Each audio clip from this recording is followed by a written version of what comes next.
This is Autoline Daily, the show dedicated to enthusiasts of the global automotive industry. We want to know what drives your testing. OTA, connected car, diagnostics, remote testing. Intrepid Control Systems is here to help you work from anywhere. Intrepid Control Systems, driven by your data. Where is the car key? I don't understand. Which hole has the car key in it? Come on, I don't want to be late to this. You're killing me, man. The all-new Elantra with Hyundai Digital Key. We start out today in the ASEAN market. That's the region of Southeast Asia that includes countries like Vietnam, the Philippines, and Thailand. It's a pretty big car market, 4 million new vehicles a year. That's more than Germany. And right now, Japanese automakers dominate the ASEAN market with 80% market share. But LMC Automotive predicts the Japanese will lose a lot of that share because Chinese and Korean automakers are investing heavily in the region.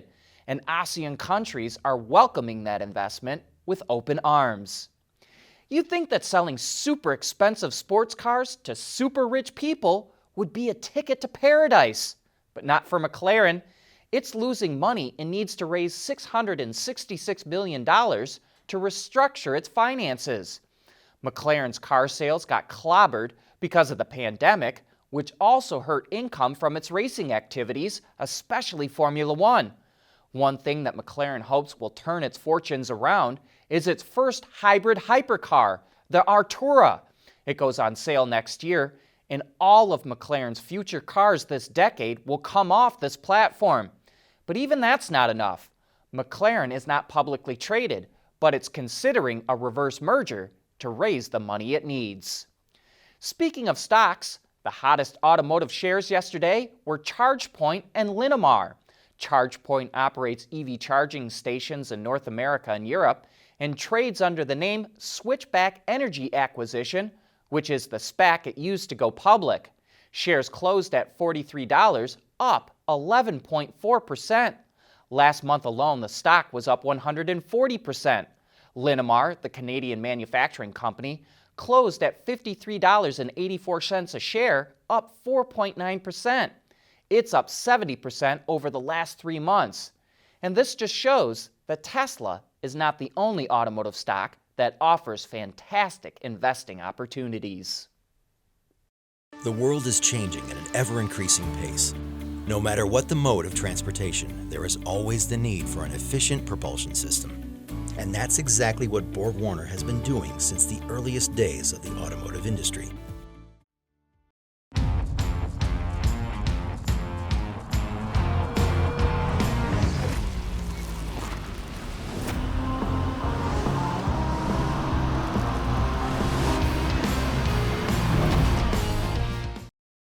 Back in October, GM's autonomous unit Cruise got permission from the state of California to test self-driving cars on public roads without a safety driver on board.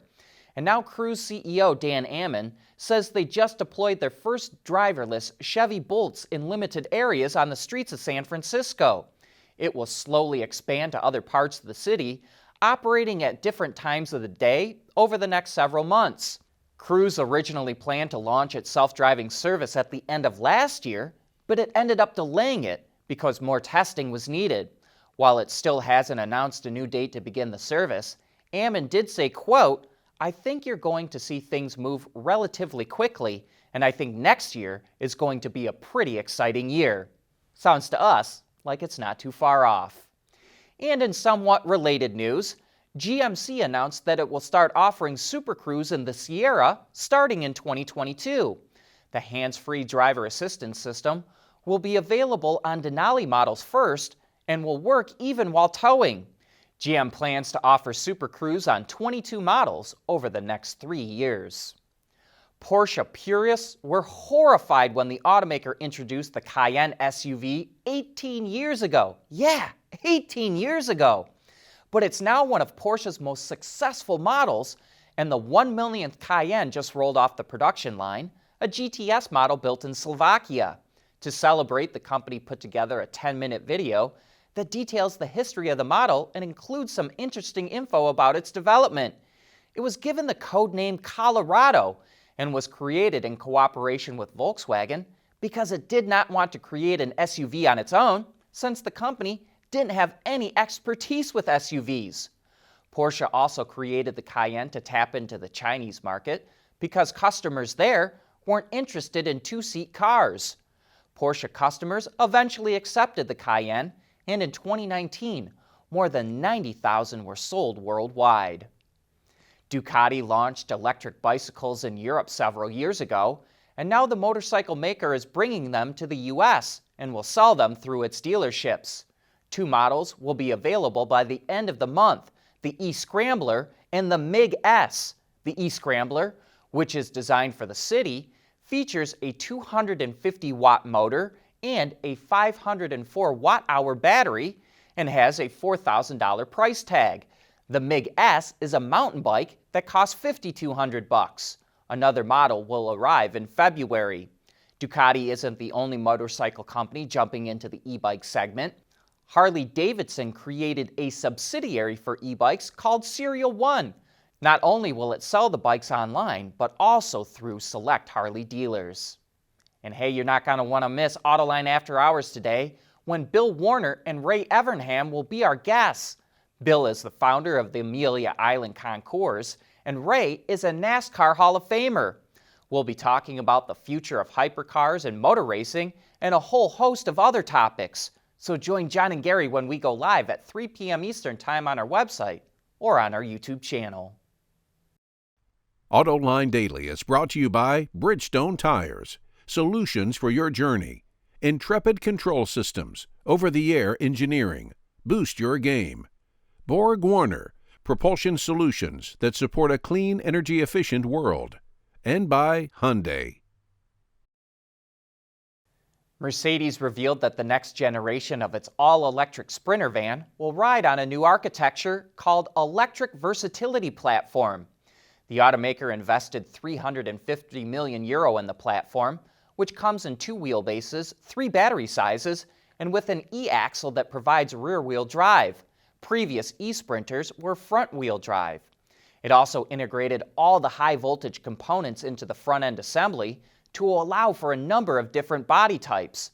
Unfortunately, none of the specs for these items were released, but in a bit of good news, the new eSprinter will be offered in the US and Canada. And now we shift over to Mercedes' parent company, Daimler. The other day we reported how the company plans to use liquid hydrogen in its next-gen fuel cell trucks, but wondered where the heck they're going to fill up at. Now we have an answer. Daimler has signed an agreement with Linde to jointly develop new liquid hydrogen refueling technology. They're working on a new process that addresses many of the issues facing liquid hydrogen. Its system will use higher than ambient pressure levels and special temperature control to avoid boil-off. If liquid hydrogen is not stored at cryogenic temperatures, it starts to boil and the gas can escape the tank. But the tank is one of the benefits of using hydrogen in its liquid form. You don't have to have those super strong tanks. They're smaller and lighter, but at the same time, more hydrogen can be carried because the tank can be form-fit to a given space. The last reason Daimler is using liquid hydrogen is that it has a higher energy density than gaseous hydrogen. Because of that, it expects performance to be comparable to a diesel truck. Daimler expects the first pilot station to pop up in Germany in 2023 and for series production to kick off in the second half of the decade.